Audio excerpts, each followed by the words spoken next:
Level 1, $52,000, entry level. You graduate in May. You move to New York in August with 2 suitcases and $1,900 that has to become a security deposit, a Metro card, and a life. $52,000 sounds like real money when the offer letter arrives. Then New York does the math for you. After federal, state, and city tax, because New York City taxes you twice for the privilege of being here, you take home about $3,300 a month. Your room in Bushwick is $1,250, not an apartment, a room, third floor walk up, one window facing a brick wall, 2 roommates you found on a Facebook group, and a kitchen where nothing is yours except one shelf and a labeled carton of eggs. Your student loans take $380 a month. They don't care that you live in New York.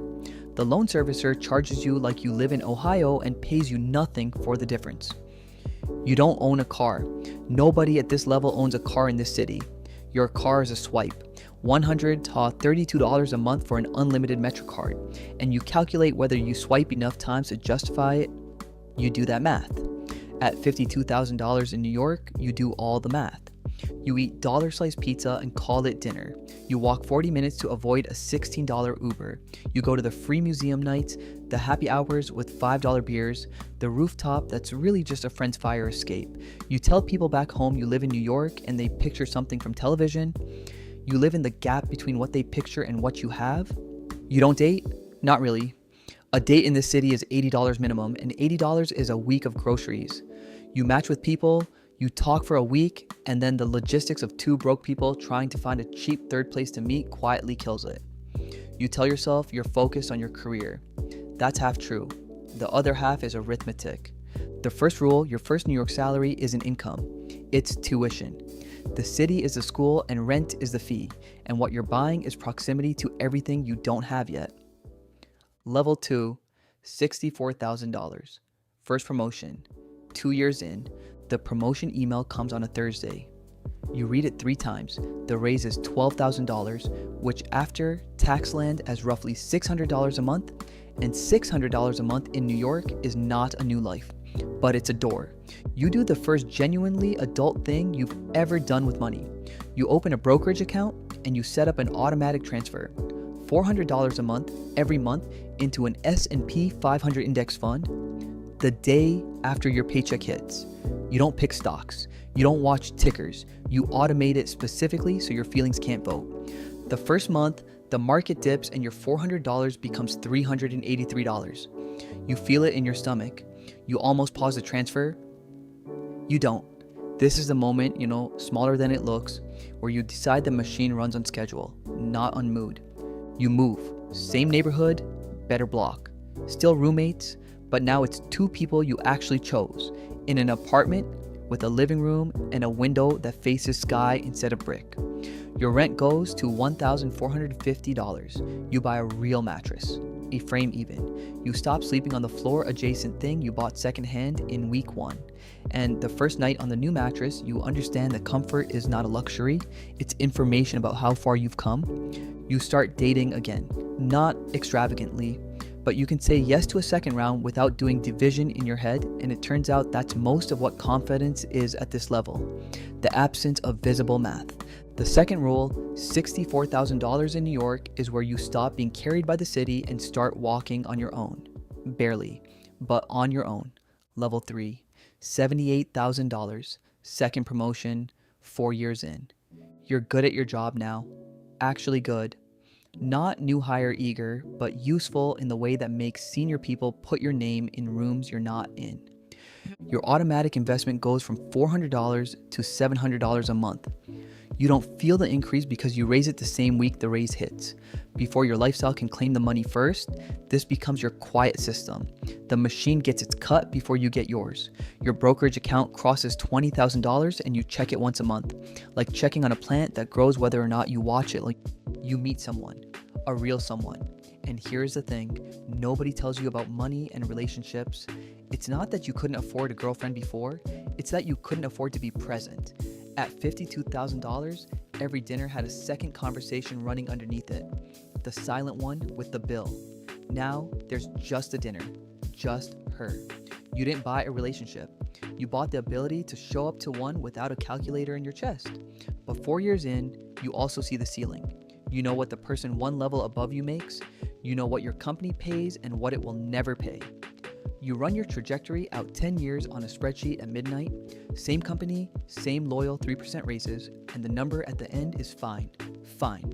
You stare at fine and feel something cold move through you. The third rule, companies pay for you to stay. The market pays for you to move. The gap between those two numbers is the price of comfort, and you've been paying it.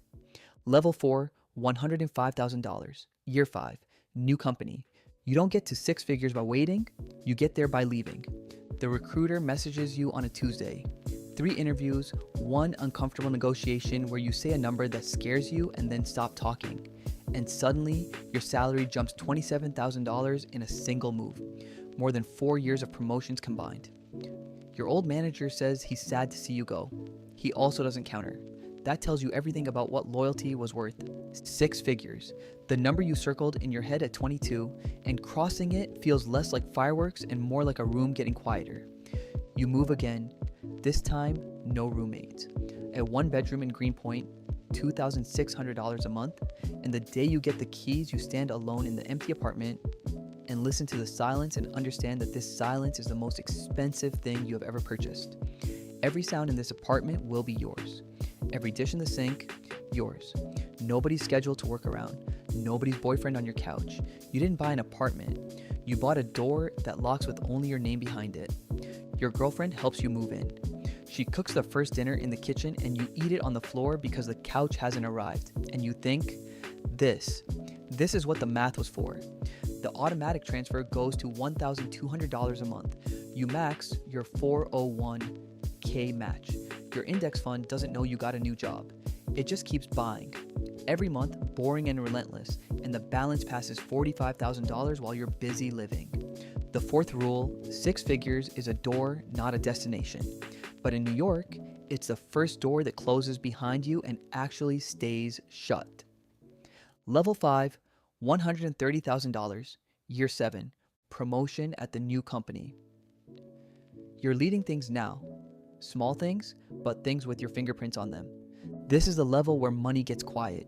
You buy groceries without a running total in your head. You book a flight without waiting for a sale. You replace your 5-year-old phone with a cracked screen, not because it died, but because you wanted to. Small sentences, enormous sentences to the person you were at 22. You buy a car in New York. Everyone tells you it's irrational, and everyone is right. A used BMW 3 Series, 6 years old, $23,000, parked in a garage that costs more per month than your first car payment would have back home. It is objectively a bad financial decision and you make it anyway, with open eyes, because you can. And because every weekend now, you and her leave. Upstate, the Catskills, Montauk in the off-season. The car isn't transportation, it's an exit. It's the physical proof that the city no longer holds you, you hold it. Your brokerage account crosses $90,000. You did not do anything clever. You did the same boring thing 60 months in a row while other people day traded, panicked, and reset to zero. The market crashed once in there. Your automatic transfer bought the crash without asking your opinion. That purchase, the one your fear would have skipped, becomes your best performing money.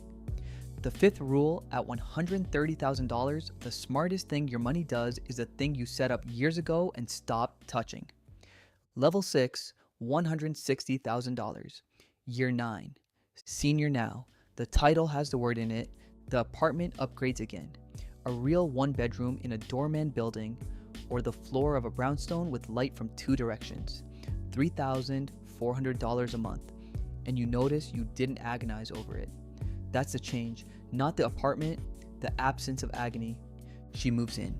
2 salaries, 1 rent, and the spreadsheet you built at midnight years ago now has a second name on it. You talk about money with her the way you never could with anyone. Actual numbers, actual plans. And you realize this is the rarest thing your salary bought you. A relationship where money is a topic, not attention. The distance shows up too. Friends from your first New York years still splitting $1,400 rooms. Still doing the math you used to do. You pick up checks quietly. You suggest a cheaper restaurant before anyone has to say anything. You stop mentioning the car, not out of shame, out of translation. Your problems, tax brackets, investing schedules, and whether to raise the automatic transfer to $2,500 a month don't convert into their currency. Same city, different math, your portfolio crosses $170,000. You run the projection again, the one that used to end in fine. It doesn't end in fine anymore. It ends somewhere that has a beach house in it, decades out, drawn in compound interest.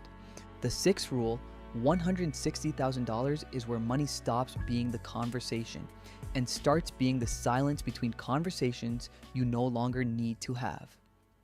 Level 7, $200,000, year 11, you're 33, $200,000 a year in the city that ate your first paycheck alive.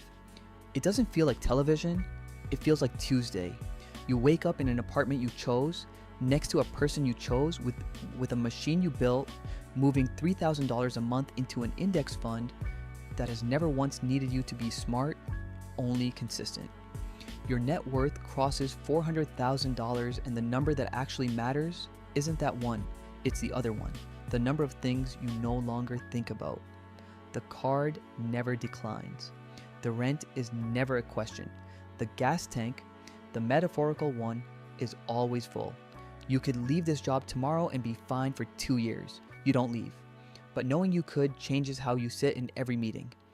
And somewhere in this city tonight, a 22-year-old is dragging 2 suitcases up a 3rd floor walk-up in Bushwick. $1,900 to their name. 1 shelf in a shared kitchen. They're doing math in a grocery store line, putting the good coffee back, telling themselves it's temporary. They think this is a story about the salary. It isn't. It's a story about the machine, the transfer that runs on the 2nd of every month, whether you're confident or terrified, the promotion you earn, the company you leave, the number you say out loud in a negotiation with your heart hammering. The city doesn't ask if you are ready. It opens every morning and takes whoever shows up. Show up, automate the rest. The balance starts at $1,900. It always does.